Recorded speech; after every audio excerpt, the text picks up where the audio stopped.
Good morning बच्चों, मैं आपकी हिंदी की टीचर आपकी क्लास 2 की हिंदी व्याकरण आपको पढ़ा रही हूँ, जिसका नाम है व्याकरण शिल्पी।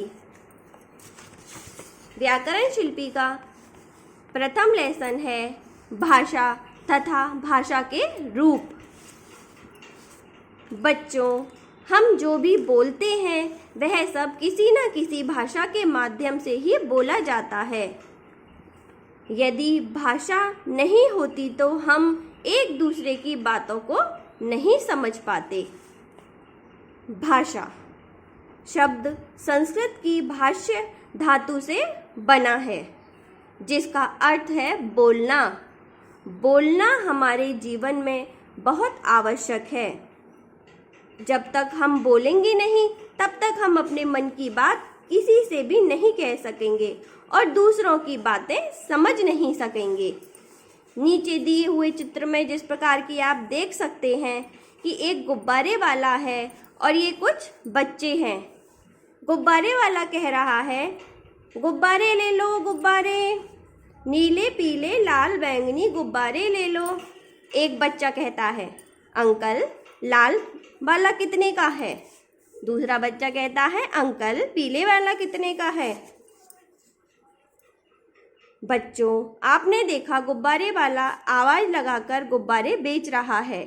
बच्चे उसकी आवाज सुनकर आ गए हैं और गुब्बारों का मूल्य पूछ रहे हैं।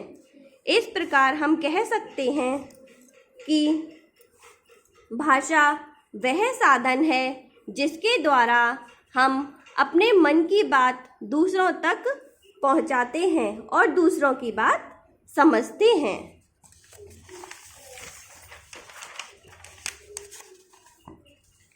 बच्चों, भाषा के दो रूप होते हैं।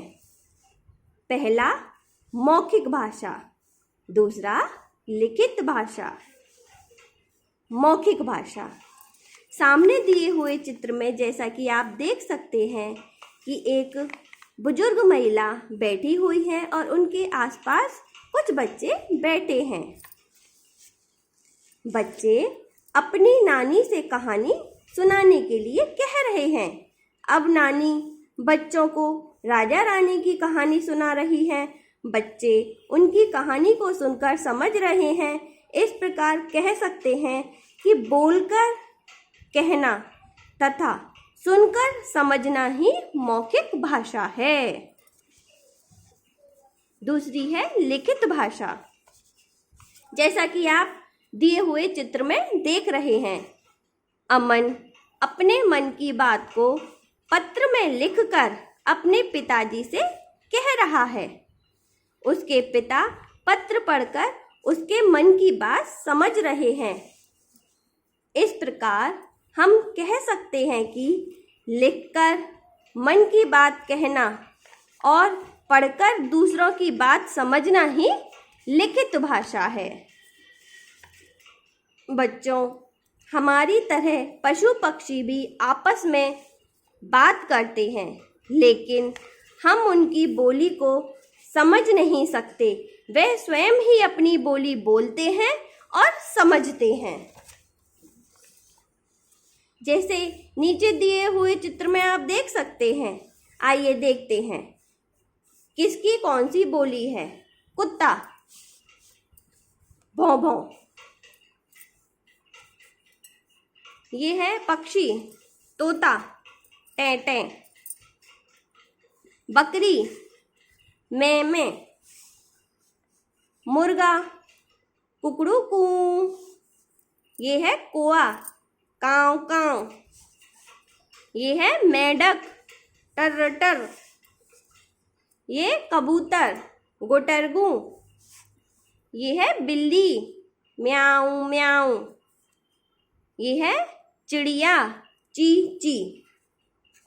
इस प्रकार से आपने देखा, ये विभिन्न प्रकार के पशु पक्षी हैं जिनकी ये सब भाषाएं हैं और जो इनके द्वारा ही बोलते हैं, जो आपस में ही बोलते हैं और आपस में ही ये एक दूसरे की भाषाओं को समझते हैं। आओ दोहराते हैं। हम भाषा के द्वारा अपने मन की बात कहते हैं और दूसरों की समझते हैं।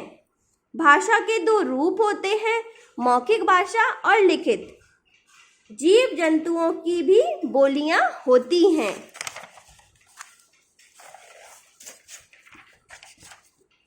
बच्चों, इसमें बहुत से प्रश्न उत्तर दिए हुए हैं जो कि आपको साप्ताहिक आपके गृह कार्य में दे दिए जाएंगे। धन्यवाद।